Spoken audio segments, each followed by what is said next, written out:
Comment maintenir sa barrière cutanée en santé? Oui, une bonne question et une question fondamentale. La première étape, c'est de bien comprendre que votre peau, c'est un grand organe qui a son propre écosystème et que cet écosystème est constitué de bonnes bactéries, de bonnes levures normales qui protègent contre l'environnement. C'est un écosystème en bonne santé. Donc, normalement, beaucoup de ces principes que nous aborderons impliquent simplement d'encourager la santé de votre écosystème cutané, de laisser votre peau à bien maintenir sa propre hygiène et de ne pas trop le déranger.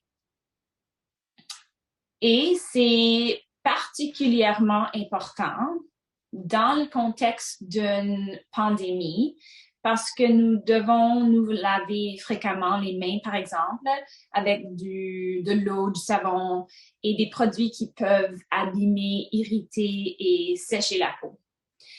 Fait qu'en règle générale, l'eczéma n'aime pas vraiment être lavé. Par conséquent, il est important d'éviter, lors du lavage, dans le bain, dans la douche, tous les produits qui peuvent irriter la peau, endommager la peau. Ici, on parle de savon parfumé ou agressif pour la peau. En général, beaucoup de savons liquides sont formulés comme savon avec un pH qui est très différent de celui de la peau. Et ils peuvent aussi, ces savons liquides, ils peuvent contenir des composantes,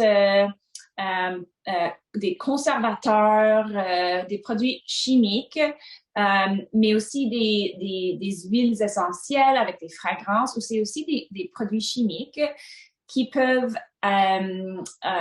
endommager la peau et qui assèchent la peau ou qui peuvent irriter la peau ou qu'on peut même devenir allergique contre ces produits-là.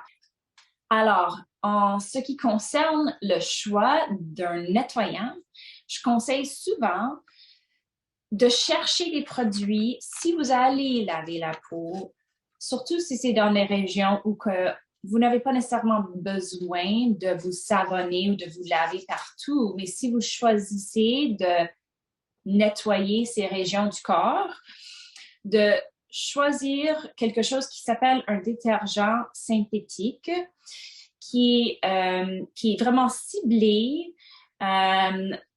sans savon, avec un pH qui est sain et bon pour la peau. Ils sont plus doux et ils sont formulés pour les peaux sensibles. Ils sont hypoallergéniques et ils ont des ajouts comme des crèmes qui donnent aussi une autre protection à la peau. Pour moi, ce qui est important, c'est que il y a beaucoup de régions qui ne doivent pas être lavées parce que on sait aussi que même l'acte de frotter avec une lingette, ça peut irriter et abîmer la peau. Il faut aussi savoir que beaucoup d'eau, des fois c'est l'eau qui est plus dure ou que l'eau elle-même peut être plus difficile pour la peau. J'aime donner comme conseil à mes patients de ne pas utiliser les savons typiques. Si on va utiliser les savons, n'importe quel savon en général, n'importe quel nettoyant, on pense à les utiliser sur les endroits qui ont une tendance à être humides, qui ont une tendance à cultiver des bactéries malodorantes et pour dégager ces odeurs. Dans nos environnements construits dans nos maisons en ce moment, moi j'aime utiliser le savon sur les endroits qui puent ou bien les endroits humides. Et c'est un peu tout ce que vous avez de besoin. La plupart de votre peau, elle tombe elle-même. Les autres régions du corps, il n'est pas nécessaire d'utiliser du savon.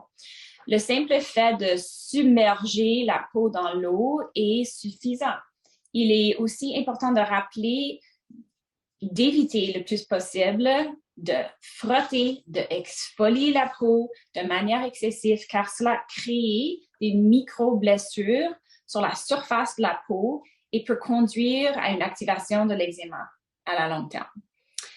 Finalement, quand on sort de la douche et que la peau est bien hydratée, on veut tout de suite y appliquer une couche épaisse de crème hydratante pour sceller la barrière cutanée et d'emprisonner l'eau dans la peau. On pense normalement à un verre de shooter pour toute la surface du corps. Alors, il faut avoir au moins 30 cc,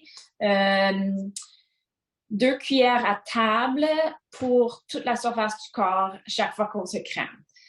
Nous savons que cela peut faire une grande différence et il y a beaucoup d'études qui nous démontrent que même des alternatives plus abordables en termes que crème ou de onguent, même la vaseline peuvent faire l'affaire pour sceller la peau et pour adresser cette question de humidité et d'hydration dans la peau. Ça va vraiment servir une barrière protectrice contre l'eczéma. Nous savons aussi que les hydratants, comme les crèmes, sont préférables aux huiles souvent parce que ça fait pénétrer. Alors, bien que nous aimions l'huile, nous voulons penser à quelque chose qui peut également pénétrer la peau, non seulement rester à la surface, et que quand ça pénètre dans la peau, ça fait retenir et attirer l'eau dans les souches de la peau et de retenir l'humidité dans les cellules vivantes de la peau, ce que l'huile ne va pas faire assez bien.